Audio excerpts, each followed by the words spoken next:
Meaning of excision. Excision.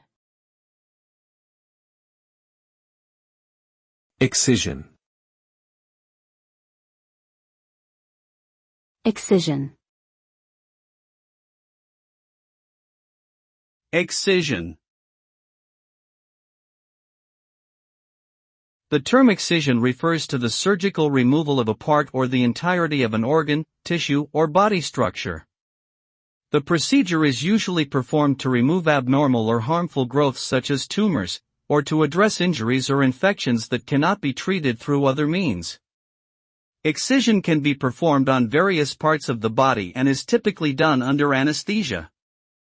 After the excision procedure is completed, the removed tissues are usually sent to a lab for further analysis to determine if any additional treatment is necessary.